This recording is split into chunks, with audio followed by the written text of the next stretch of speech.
votre média Showtime traitera toute cette année du championnat américain.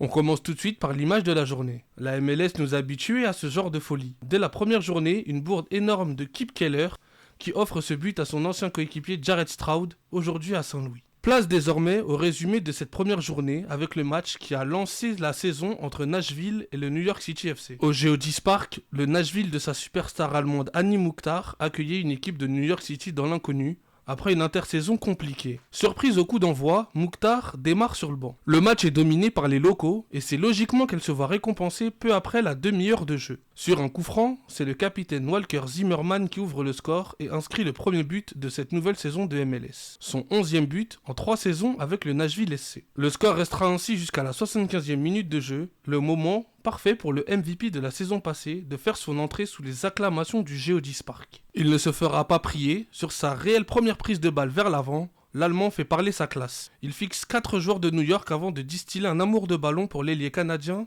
le virevoltant Jacob Schaffelburg, qui y va lui aussi de son but et permet à Nashville de faire le break sur sa pelouse. Un 2-0 qui ne souffre donc d'aucune contestation tant New York aurait été pauvre dans le jeu sur cette rencontre. C'est d'ailleurs sur ce score que la rencontre se termine. Nashville se place donc en tant qu'équipe plus que dangereuse pour la suite de la saison. Quant aux coéquipiers de Thales Magno, le ciel semble plus assombri. Sans les enterrer, la saison s'annonce plus que compliquée. Deuxième match de ce résumé, Atlanta qui recevait le San Jose Earthquakes sur sa pelouse. Le match porte le sceau d'un joueur, le champion du monde argentin Thiago Almada. La rencontre est pourtant mal embarquée pour Atlanta quand l'avant-centre des Earthquakes Jérémy Ebobisse se retrouve à la réception de ce centre. 1-0 pour San Jose. Ebobisse semble rester sur la lancée de la saison précédente, lui qui avait inscrit 17 buts en 34 matchs. C'est donc dans le temps additionnel qu'Atlanta se remet donc à son argentin Almada. D'abord pour égaliser d'une superbe frappe. Il ne s'arrête pas puisque le dernier coup franc à jouer de la rencontre, il prend les choses en main. On vous laisse vivre le moment dans les conditions du réel.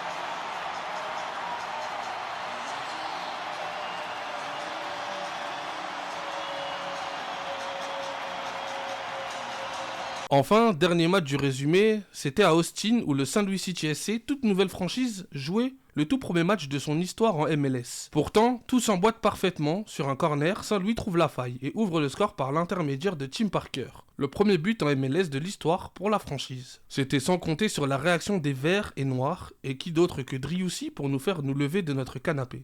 Dans les 20 dernières minutes, Austin pense avoir fait le plus dur sur ce but de John Gallagher qui redonne l'avantage. Mais 6 petites minutes après, Jared Stroud se mue en bourreau de son ancien club, puisque bien aidé par la défense, il ne se fera pas prier pour égaliser et profiter du cadeau de Kip Keller.